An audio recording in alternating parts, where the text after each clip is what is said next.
Well, we're going to go to 2 Corinthians.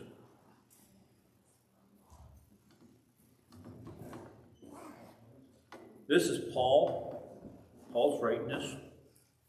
And at this time, a lot of people were claiming he was a false prophet.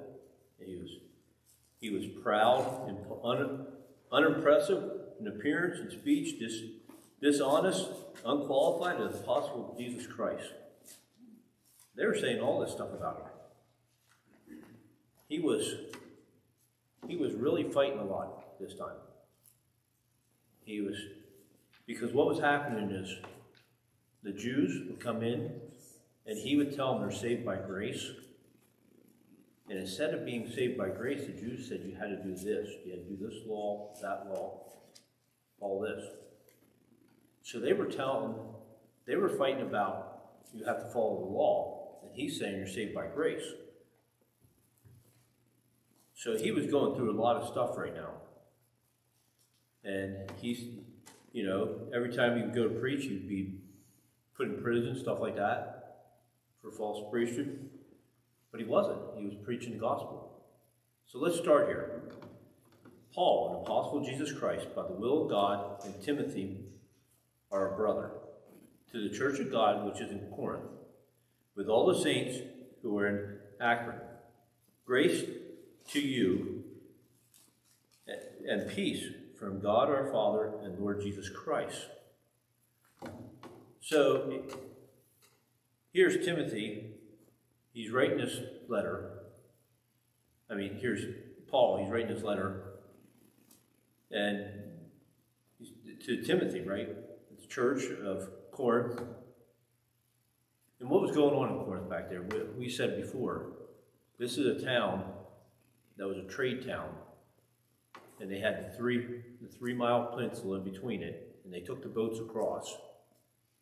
And since it was such a big trade town, you had different things going on. Like you had prostitution and all that stuff.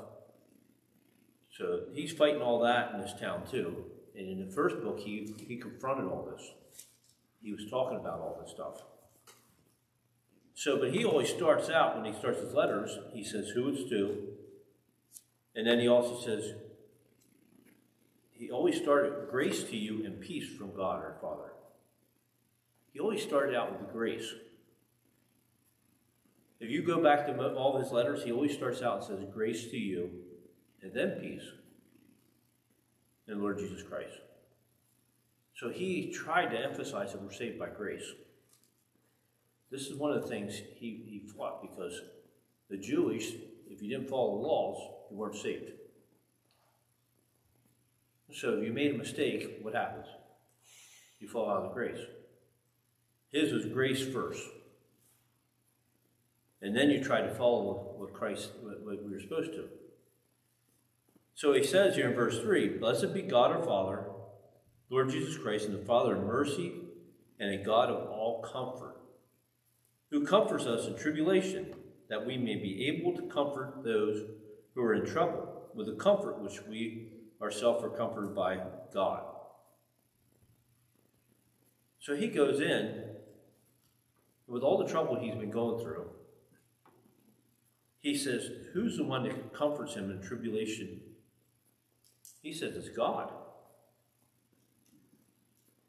And through troubles.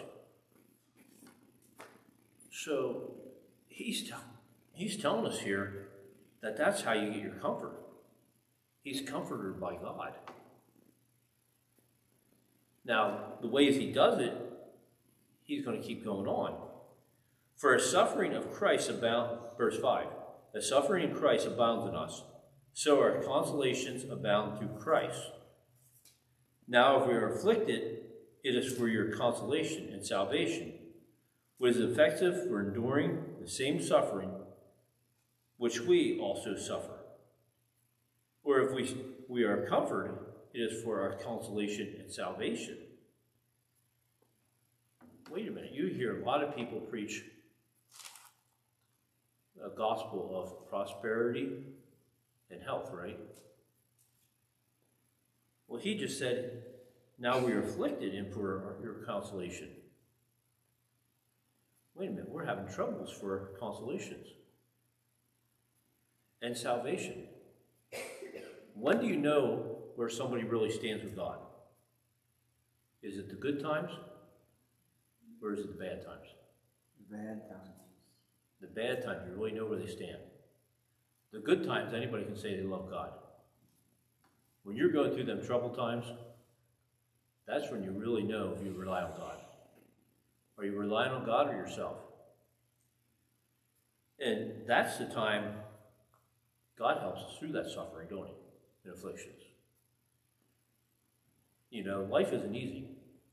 You look at Paul, man, he went through a lot of stuff.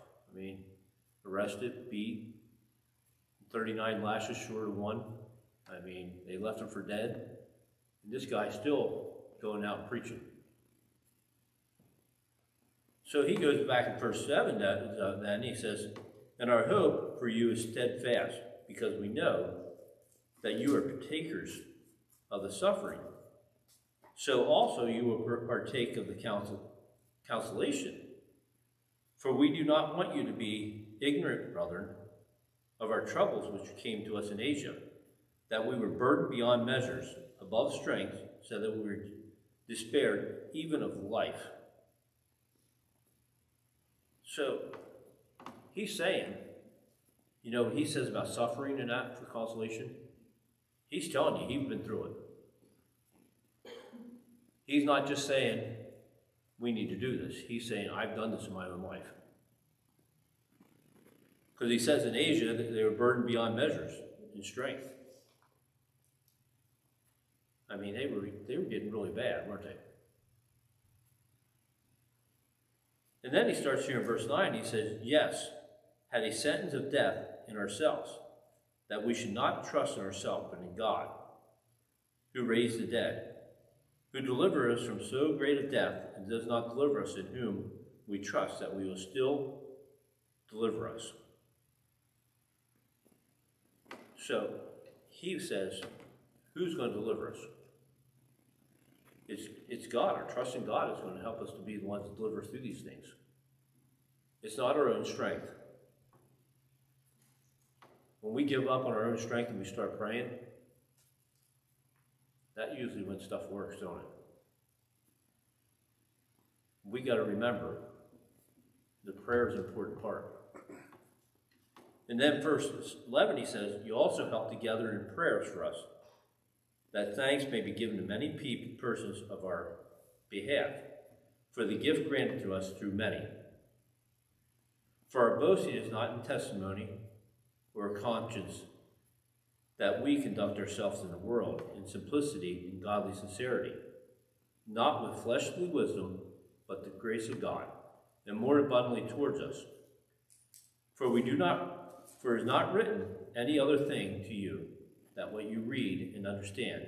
Now I trust you will understand even to the end. He boasted in God. It wasn't in himself. It wasn't about anything else. That's where our boasting should be. You know, we're all given gifts. And isn't it easy to boast in your gift? One of the easiest things for us to do is take pride in our own gifts. We're not supposed to do that, are we? No. We're supposed to take that gift and we're supposed to give it to God and not boast. We're supposed to be humble. Because who gave us that gift? God did. And we're supposed to use it for him. For wisdom to help others.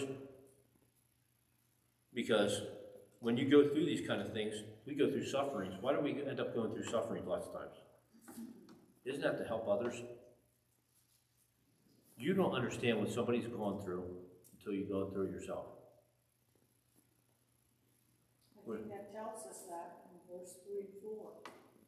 Yep. God of all comfort, who comforts us in all our tribulations, that we may be able to comfort those who are in any trouble. Yep. With the comfort with which we ourselves were comforted. So we're supposed to be comforting others by what we learned. But how many of us, when we go through hard times, are we too proud to go and help somebody else that's going through that? This is where Paul's coming from. He's saying we're supposed to be helping others. Whenever there are tribulations, consolations, I know I can help kids when parents are divorced, because I came from a divorced family. So I understand what they go through. Somebody that hasn't been, can you confront them? You can't. Just like death. I mean, you can't counsel somebody that's never seen death before, can you? At 12 years old, I have a grandfather die right in front of me, so I understand what people go through. It's going back and using them things that you have. And every one of us have been through something different.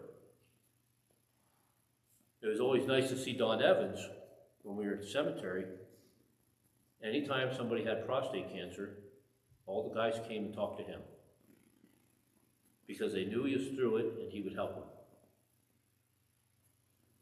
He would talk to them, explain to them everything. How many of us are willing to do that? Because once you start doing that kind of stuff, what are you saying? My life isn't perfect, aren't you? Everybody looks at us like, well, your life has been easy. We haven't been through easy lives. None of us have. It's whether we're willing to share that or not. We had one of the teens during summer camp, and he said, you counselors don't understand what I've been through. It was funny because he says, my parents are ready to get divorced. Well, we've been through that. Then he said about, well, I've been into drugs. We had somebody there who's been through drugs, could talk to him. And then he says, I'm not doing well in school. We have one that struggled in school that could talk to him. He was going down through a list of stuff he was struggling with. We had out of our counselors, there was at least one person that's been through what he's been through.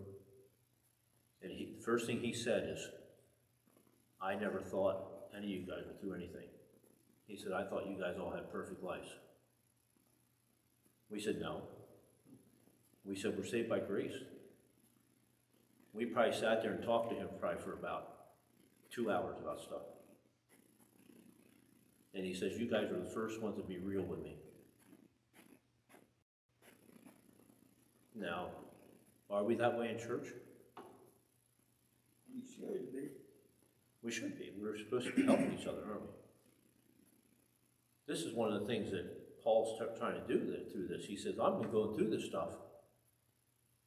He's being real with what he went through in his life. This letter, as you go down through, it's going to get more and more real with some of the stuff he's been through. But he used his suffering, like you said, to comfort people, to show them what they've been through. I mean, I know a lot of pastors with what goes on so they can comfort each other. We should be doing the same thing in our church with other people in our church. But what does that take? That takes getting our hands dirty, don't it? Yep, it takes time too, and people Time. don't want to give up time. It means talking to people. Yeah. And sometimes that means you have to go through the hard times with them. And this is where God, he says, we're saved by grace. So we're not giving everybody else grace. What do? We're not going to be giving grace, are we? So let's go to prayer.